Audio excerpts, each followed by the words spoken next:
What is the secret to creating advertising that generates explosive sales and profits? That's the main theme of this episode, and of course, we will also be covering lots more tips and strategies to help you monetize your business. I'm O Dowd, and this is the show that brings you profit-producing secrets from the greatest marketers in the world.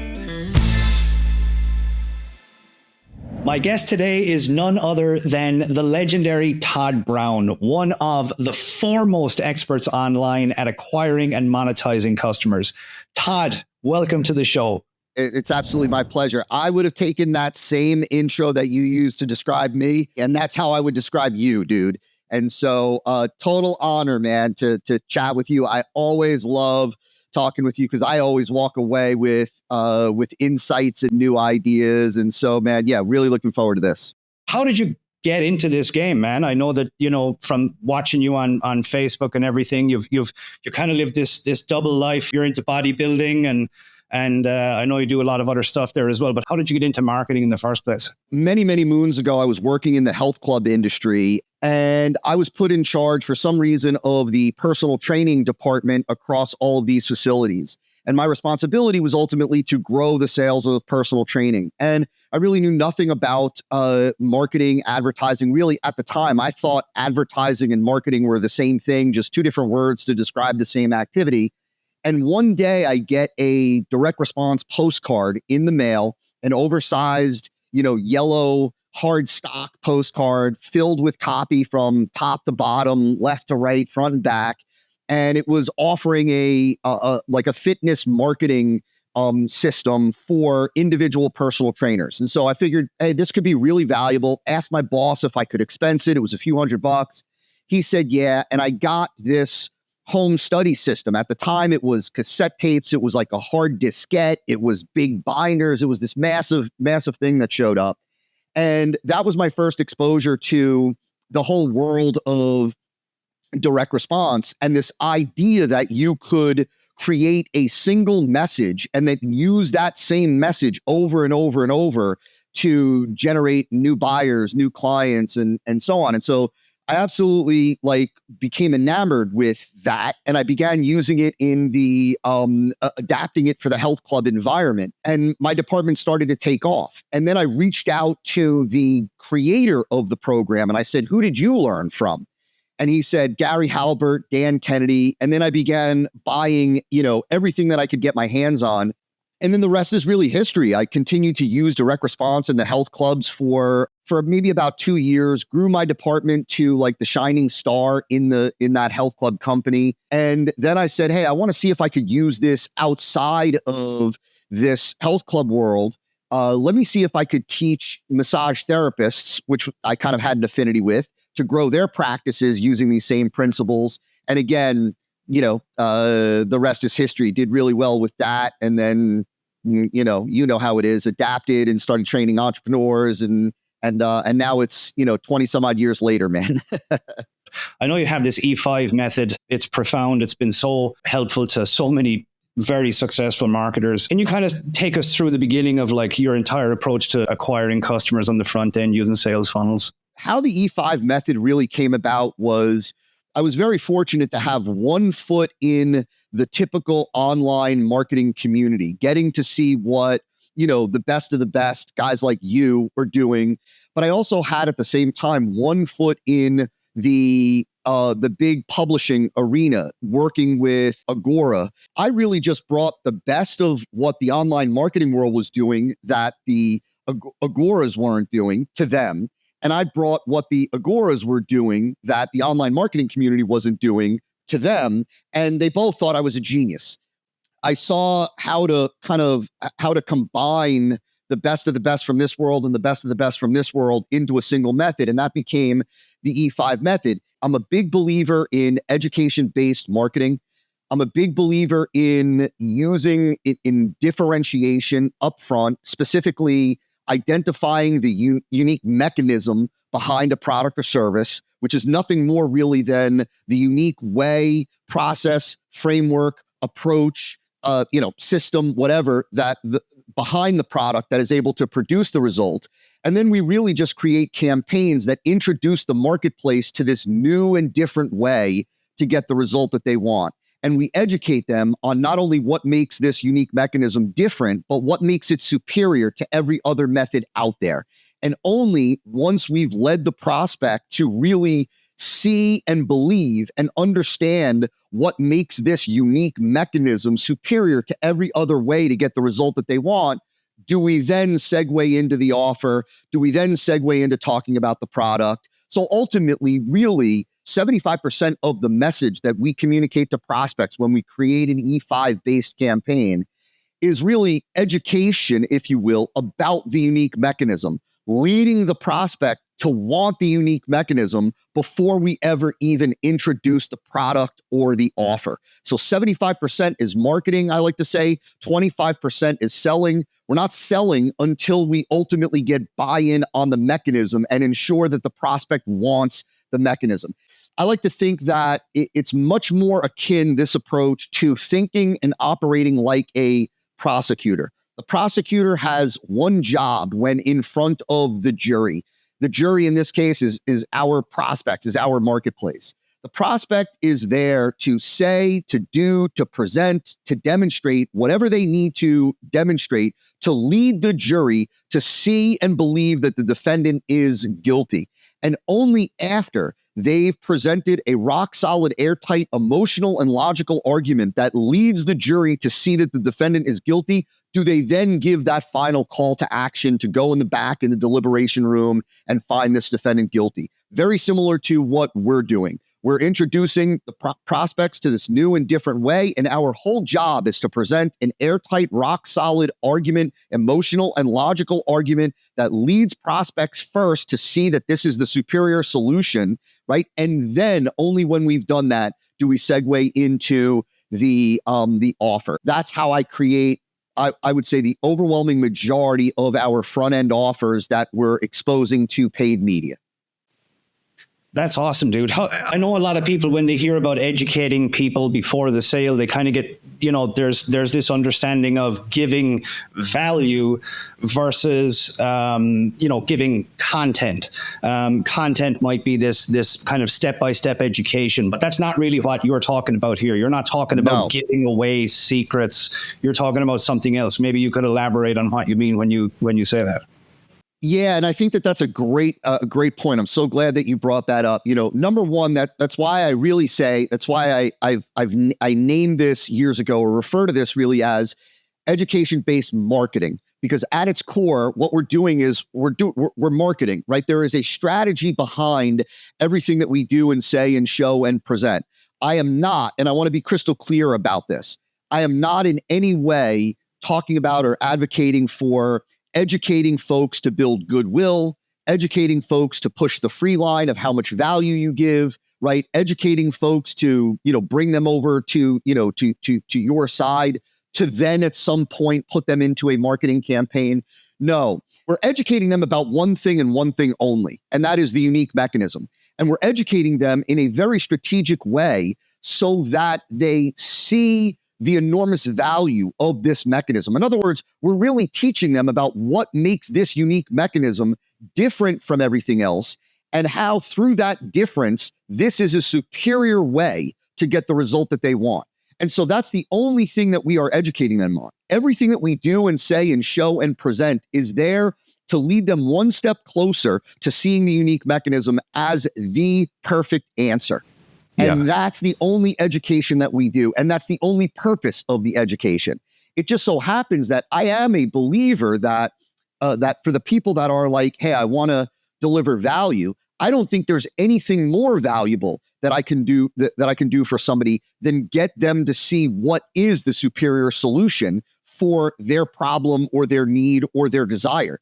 And so to me, I am delivering value through that process while I am methodically leading them to want the unique mechanism. And then when they want the unique mechanism, the beauty is when it's done right, the only place for them to get that unique mechanism is through my offer. So ultimately, I am creating through this education a desire for the product before I ever even talk about the product. And I'm creating an all roads lead to me opportunity, because they can't get this unique mechanism anywhere else. The only place that they can get the unique mechanism is through our offer, is through accepting our offer. And this is why, Caleb, it's not uncommon when this is done right for people to thank you for making the offer. They're thanking you because you open their eyes to the negatives of the other solutions, and more importantly, to the best solution for what it is that they want. You've taught them, you've educated them, you've opened their eyes to the best way, and then you've put together an offer for them to experience that. And so they're truly grateful for the opportunity. I think that distinction is so important. An awful lot of guys that come to me with looking for help for their webinars, they make that mistake. It's probably one of the most common mistakes, is that they confuse what the education really is. And you just kind of nailed it there. The education is around how uniquely your solution solves their problem. It's not about giving them something to think about. Giving them some sort of additional piece of value outside the sale. It's all very much centered on the USP, the unique mechanism, and the sale itself. I also love what you said there. It is so true that, when done right, the most fascinating thing for someone in need of a solution to an urgent problem is an education on the best and most unique solution to that problem. That in and of itself is incredibly valuable and provides a tremendous service to those people who really need it. I love that. You are so good at not only showing what makes your solution unique, but it's you present it in a way where it's so easy, it's so simple, and it works so quickly. And so you combine that with something that's wildly different and produces superior results to every other solution. And my gosh, you have a home run.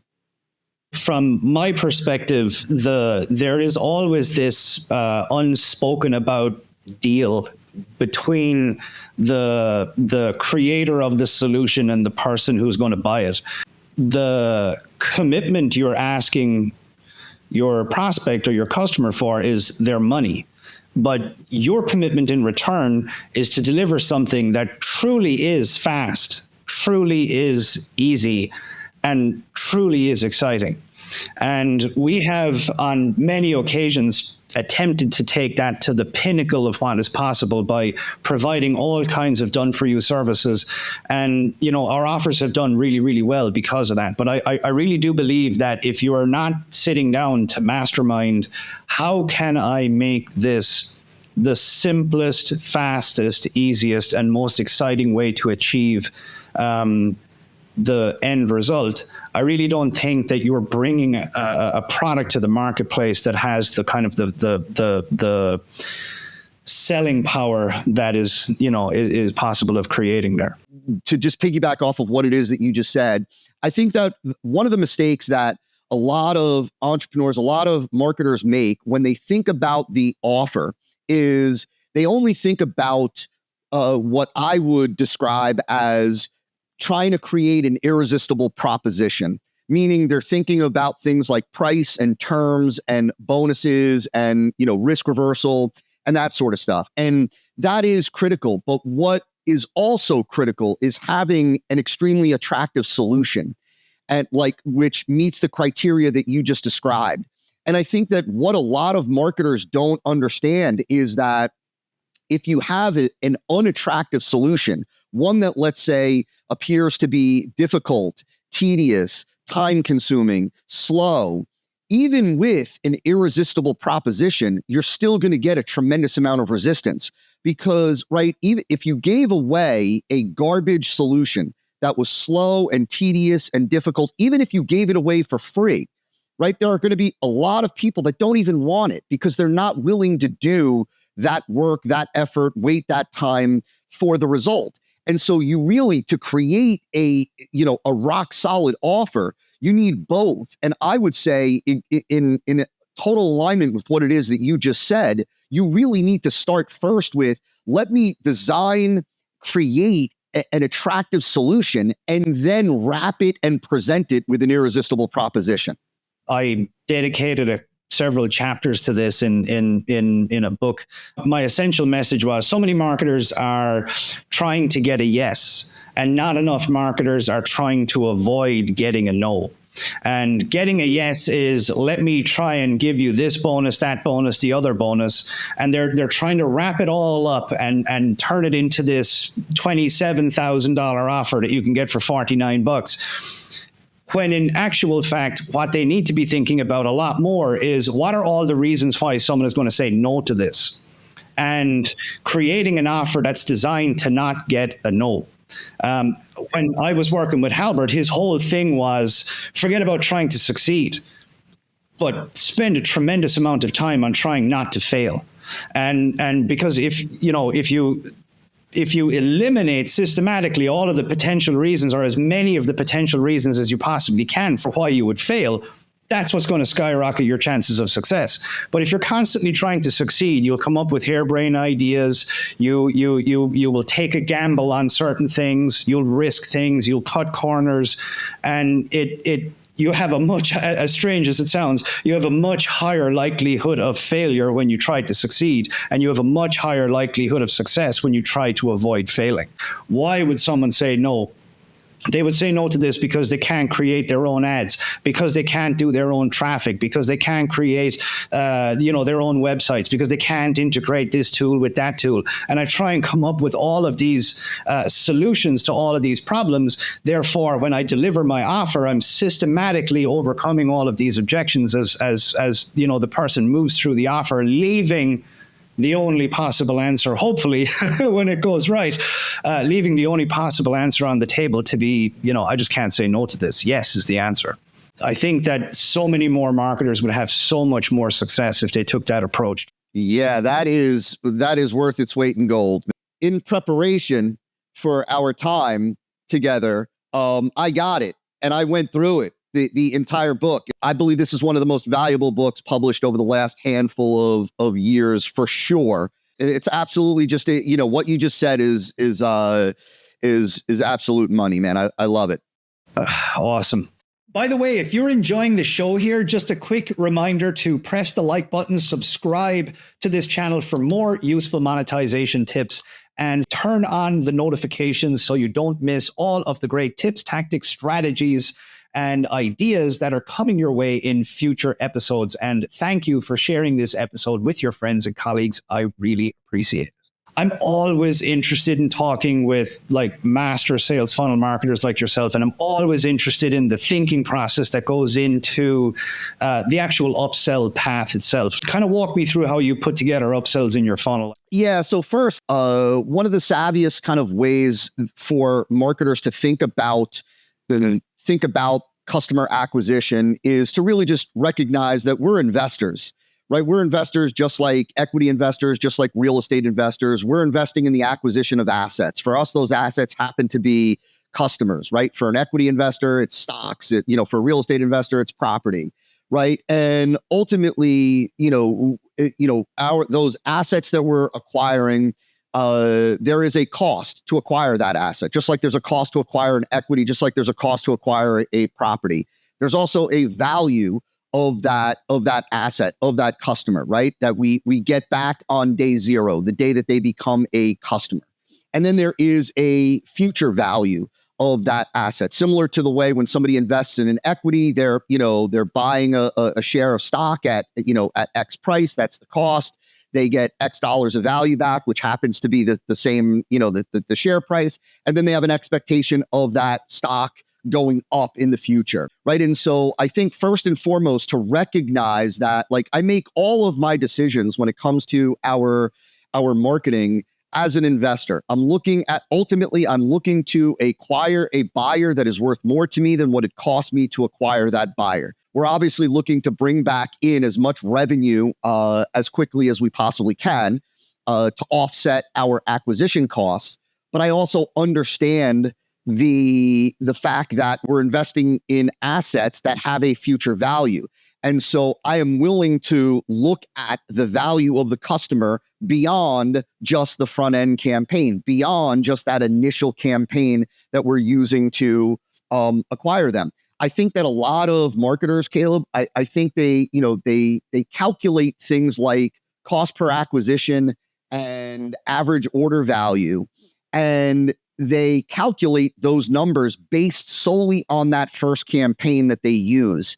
And they don't recognize that every time they expose another marketing message, another marketing funnel to a prospect, and they turn more prospects into buyers, they're lowering their cost per acquisition, right? And they're obviously, they're lowering their cost on the acquisition side, and they're bringing in more money, whether that is the second campaign or the third campaign or the fourth campaign or the fifth campaign. Every time they put out a new marketing funnel in front of those prospects that they originally paid for, and they turn more of those prospects into buyers, they're lowering their initial cost per acquisition. And I point that out because, right, and you're so amazing at this. This is really kind of, I think that you are one of the best educators in the world at this. I think there's this weird pride that a lot of marketers think that there's a reward for, like, there's some sort of reward if I do that from one funnel. If I'm able to, spend $1 and make back $1, or spend $100, make back 100, spend 1,000, make back 1,000, like that the reward comes from being able to do that with a single marketing campaign. And I don't care whether that happens through a single marketing campaign or 2 or 3 or 4. At the end of the day, I'm an investor.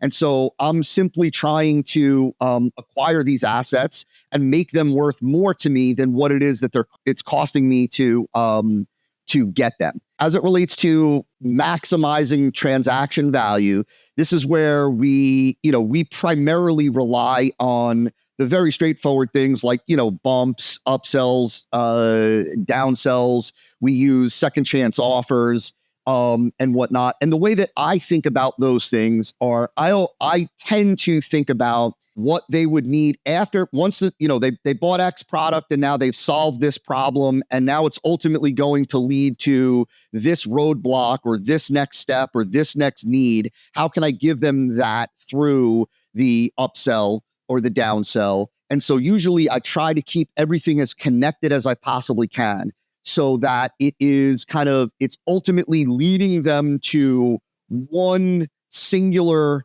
big, gigantic outcome, right? So the first thing is solving one thing. The next thing is solving the next thing in their journey. The next thing is solving the next thing needed in their journey. That's typically the way that I approach the bumps, upsells, downsells, that sort of thing. Sometimes if we are starting with a product, and we realize that the product, let's say, is missing something in terms of maybe what you said, where there's an objection, there's a reason why somebody would say no to this, there's a gap in the offer, we'll fill that gap sometimes with a bump or with an upsell. More often than not, we're going back and we're just adding it into the core product. But sometimes we're a little bit lazy and we'll use those things as the bump, the upsell, the downsell. In terms of like your customer acquisition costs and stuff like that, are you always shooting for a specific AOV in the funnels that you create? Is there like a kind of a benchmark AOV that you've figured out for your customer acquisition, like that's kind of the gold standard for where you're at, or how do you think about it? Typically, we'll shoot for 60 to 80% of our CPA on day 0. A lot of times what they'll do is they'll pick a target CPA. They'll pick a target cost per acquisition of what it is that they're willing to spend.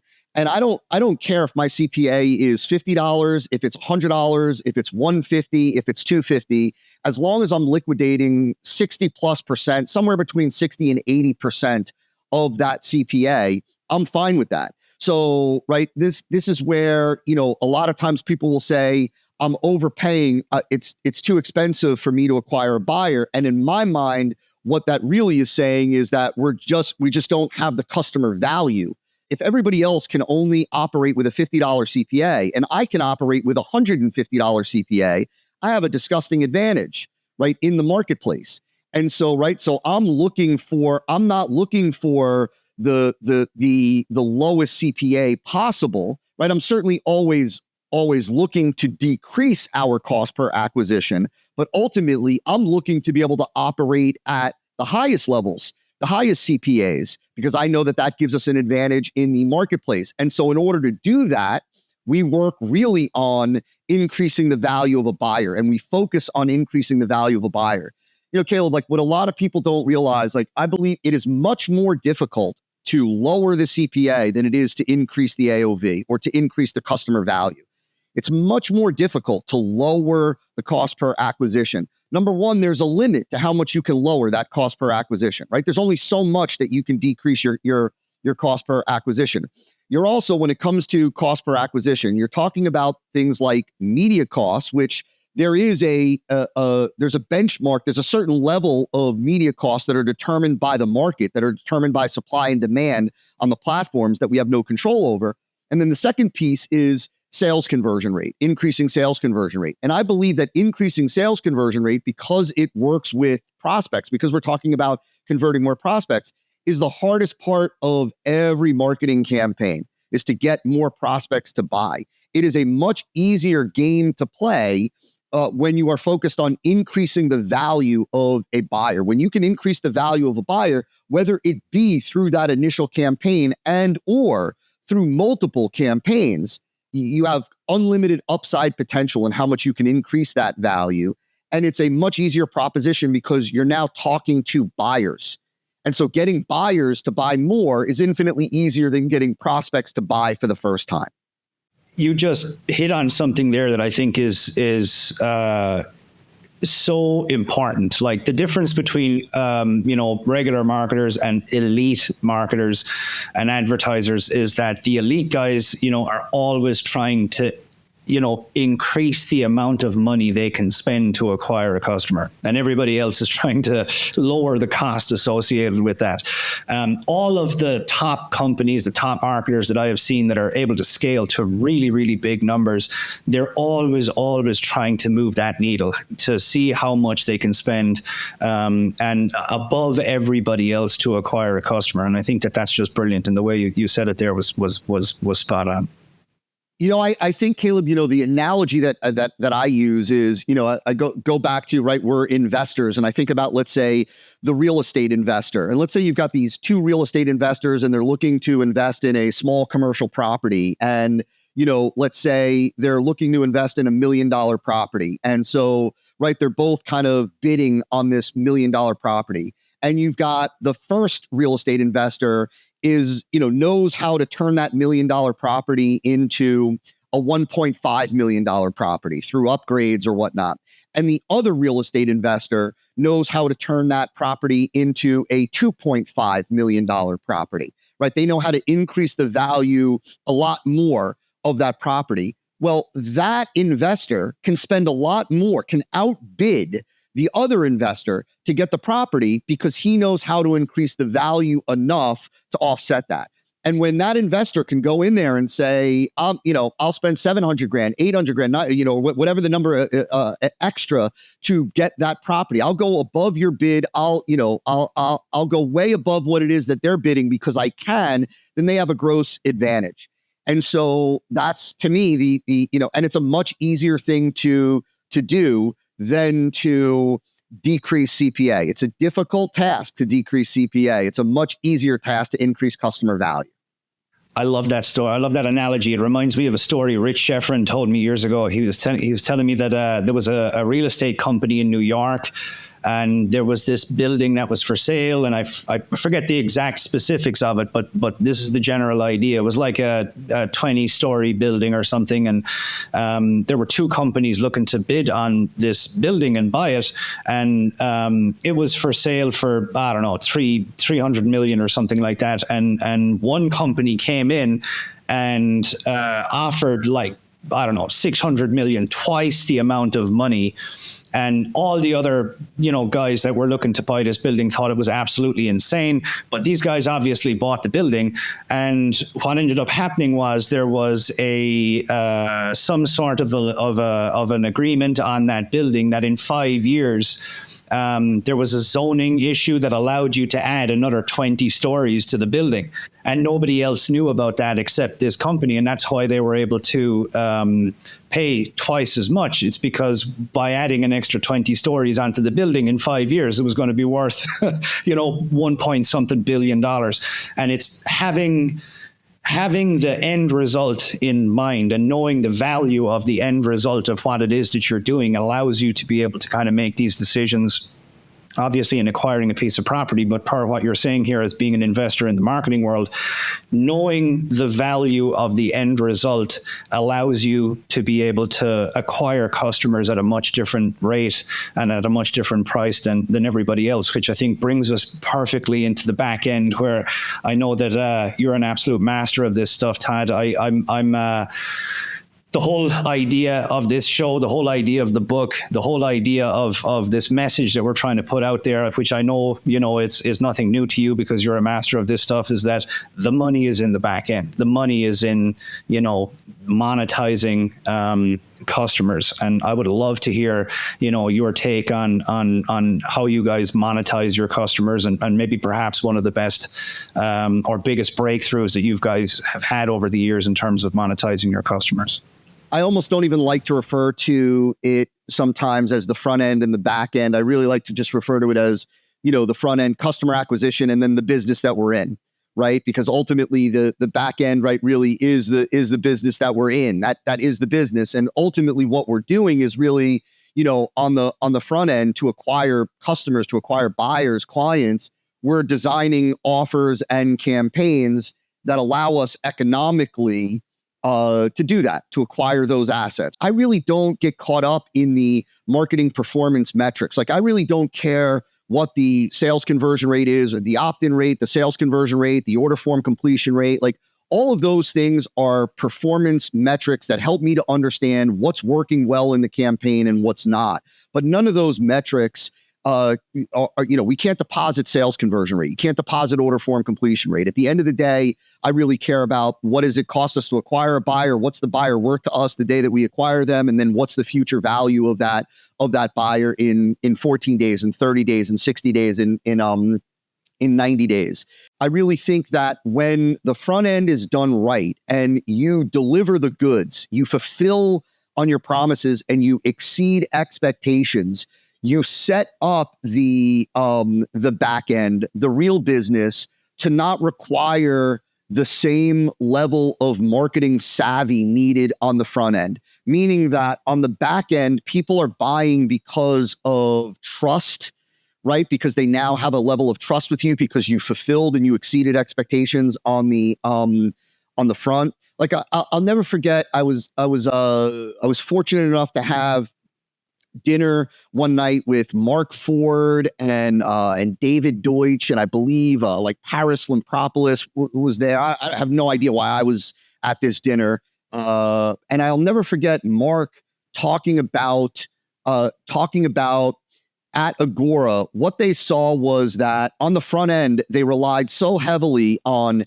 big marketing ideas and these indirect leads and, these just big, massive campaigns. And what they were ultimately shooting for on the back end, the business, was just being able to make a recommendation and have people jump at it because of the level of trust and relationship that they now have based on delivery on the front end.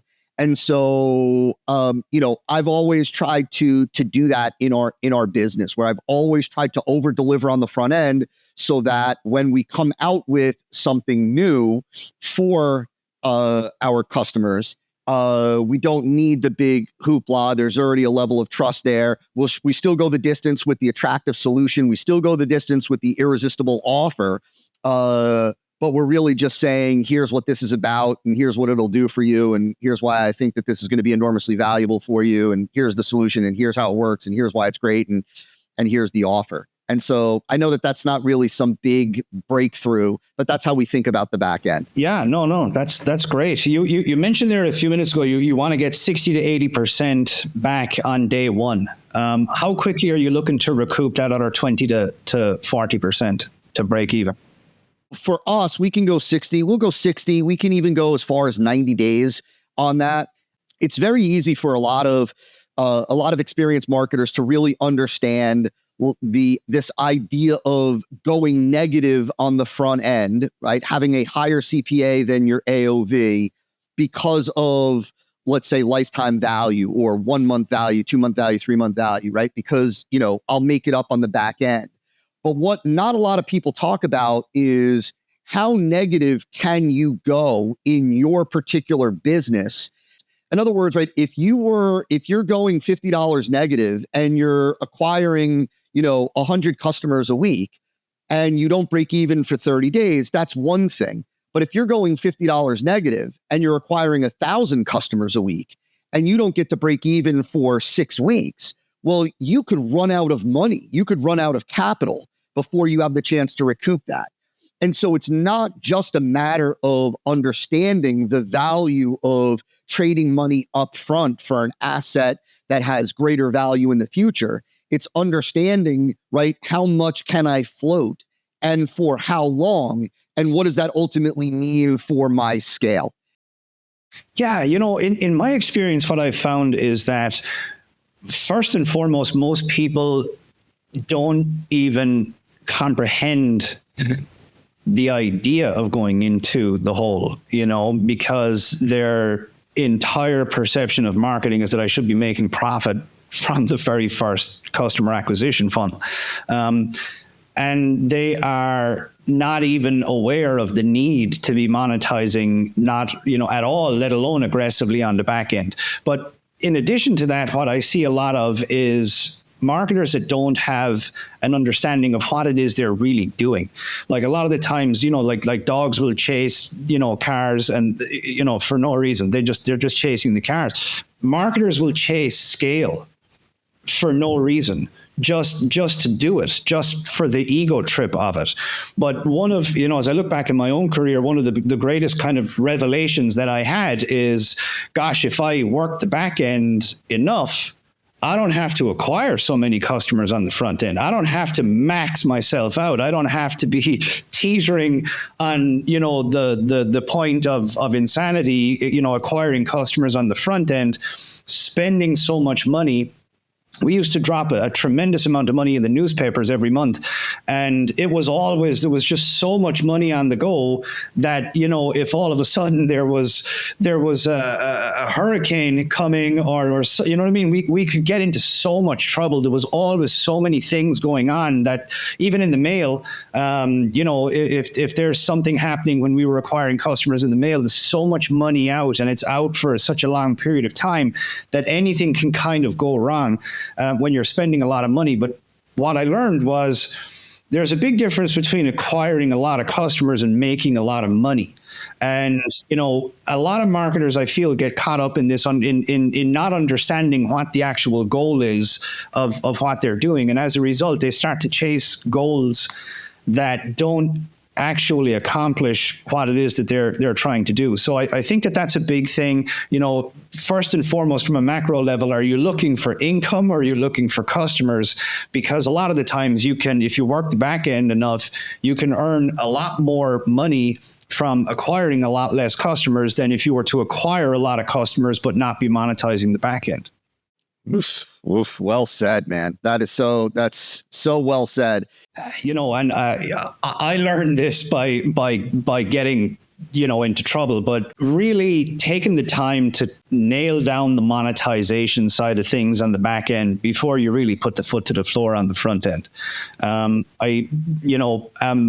embarrassed to admit that more than once I, put the foot down on the front end without having the back end in place properly and ended up, losing my shirt as a result of doing that.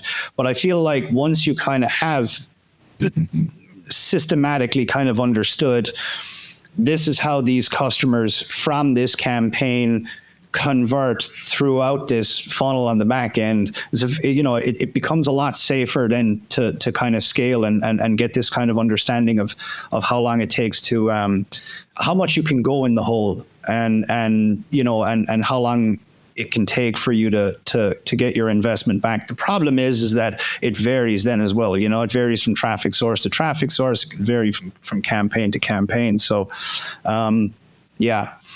One of the things that I love about you, Todd, is, I study your funnels a lot. I'm always, anytime you're in my email inbox, anytime I see you popping up anywhere in traffic networks, I'm always clicking on your stuff. I'm always seeing what it is that you're doing. And almost every single time I see something new, I see something different. I see that you've added this little tweak, you've added this. I watched one of your videos, your video sales letters not so long ago, and I paused it. And when I paused it, you had this killer little pitch that appeared selling you on clicking play again. And for me, I love those little things. I just love that. I don't see anybody else doing that. If you pause any other VSL or 9 out of 10 VSLs, it's just a play button. Just hit play, watch it again. But in one of your VSLs there, I saw this whole little pitch appear on the screen that I thought was just very clever and very smart. How do you stay so fresh? How do you constantly be identifying these new little tweaks, these new little tactics, these new little strategies? Because it seems like almost every time I look at what you're doing, I'm learning something new from what you're up to. Well, that's so cool. I appreciate you saying that. I think, and this is not easy for everybody to duplicate, but so I have a business partner who is not really a consumer in the marketplace. He's not like, he's not up on, best practices or common practices. He's not up on what everybody else is doing. And so his thinking, it hasn't been tainted by, these patterns that most marketers tend to follow. And so I really do kind of somewhat rely on going to him, and without any of the common context that we would use potentially to make decisions about what to tweak and what not, go to him, and he'll throw out these oddball ideas. And, lots of oddball ideas don't work and don't pan out, but that's okay, because it only takes the one or two here or there to incrementally improve things. And so it's really just trying not to be, trying to get out of the common practice. Like, look, I'm a big believer in trying to show up differently. So in terms of the look and feel of things, I don't want it to look and feel like everything else, because if it does, you immediately get bucketed and categorized like everything else.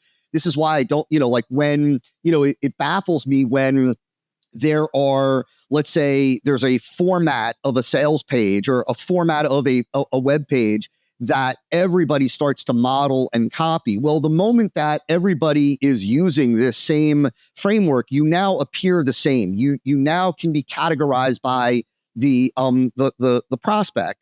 And so I'm always looking to try to show up differently. I'm not looking to model the common approach, because those common approaches are patterns. This is what folks need to understand, that things can go from being a pattern interrupt to a pattern very quickly, right? And when the market adopts, those things and they become commonplace, they now become a pattern. I don't want to fall prey to those patterns. And so that's one thing. I'm also always looking for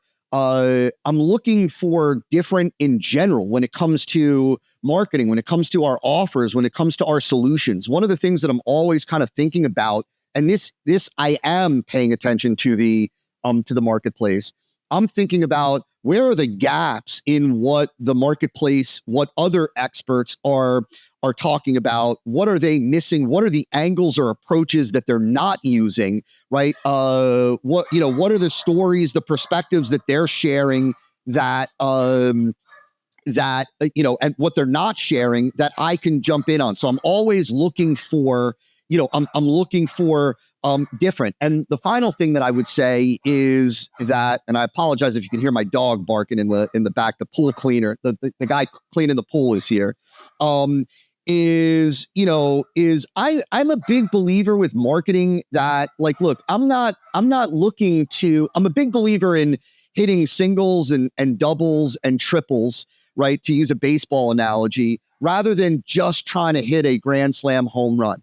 I believe that every little gap, every little missing piece matters, that the small things add up, that, right? Like, by adding in an order form abandonment sequence, that little, right? I'm not saying that that's going to change the thing from a complete dud to a home run grand slam, but that little piece, the exit pop on the order form, that little piece, right? The maybe extending the follow-up, like all of these little things contribute, add up in a big, big way. And so when you're not, I don't feel like you have to operate under that pressure of, I need to make this offer, this VSL do 99% of the heavy lifting or I'm dead in the water. I don't want to play that game.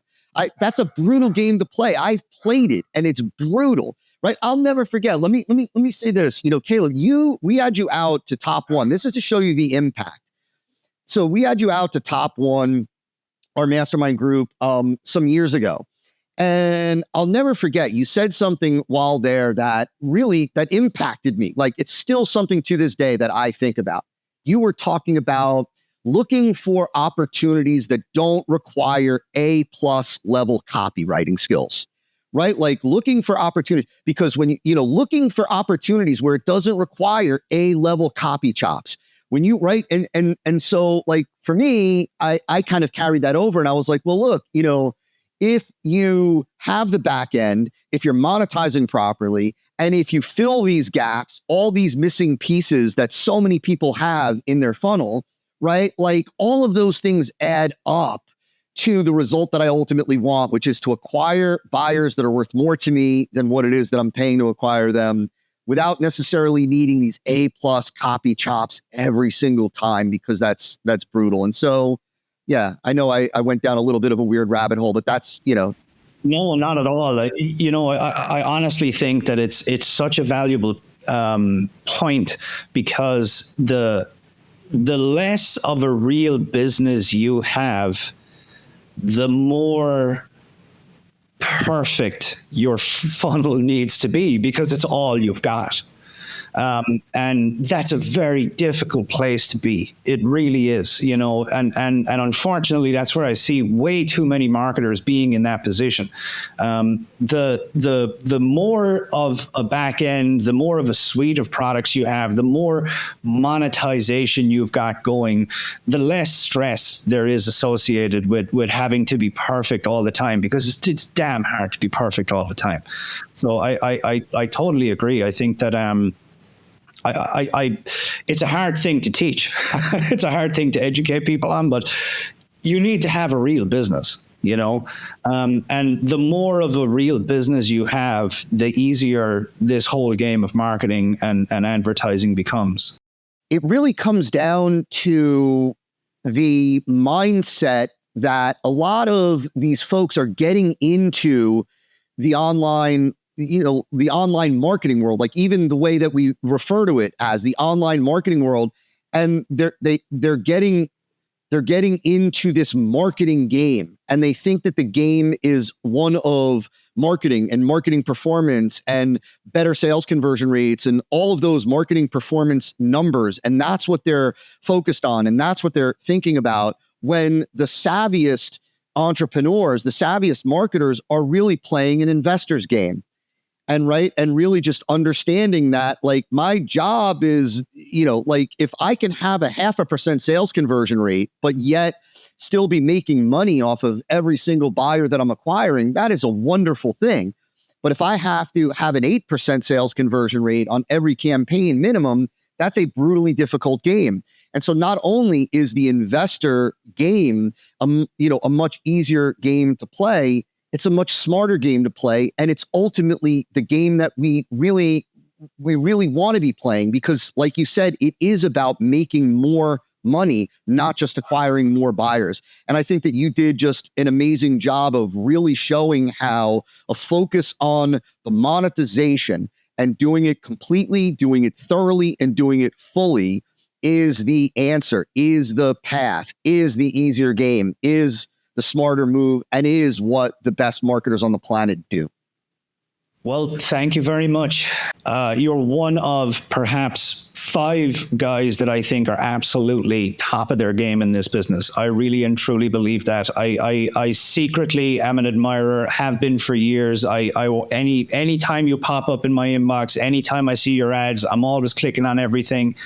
That is perhaps the best compliment I could pay you, is that I spy on you, dude. You are an absolutely awesome marketer. And, please let us know, where can people go to learn more about your E5 method, learn more about you and everything that you have to offer. Well, I so appreciate that. You can go to toddbrown.me. Just go to toddbrown.me. You'll see links to our social media stuff, to our book and all that jazz. I am honored that you will come on the show here. Thanks so much for sharing such fabulous stuff. I really appreciate it. Ditto. Thank you so much, Caleb. I'd like to know, based on what Todd and I were talking about here today, where do you get ideas and inspiration from for your own marketing and advertising? Please go ahead, share your thoughts below, and I look forward to hearing from you. Also, if you have a question about marketing, advertising, or monetization that you would like my help or advice on, go ahead, send me an email to caleb@monetizationresearch.com, and I'll do my best to include my answer in an upcoming episode. In the next episode, we'll be diving into the topic of how to quickly and easily create more products to sell to your customers so you can explode your sales and profits. My guest will be none other than Brian Kurtz. So look out for that one. And as always, the best way to stay in the loop with all things monetization is to join our free newsletter, Monetization Daily. Go and get it at monetizationresearch.com. We will send you our favorite news, tips, and discoveries about how to monetize your business, which is ultimately all about increasing your profits. Again, head on over to monetizationresearch.com now.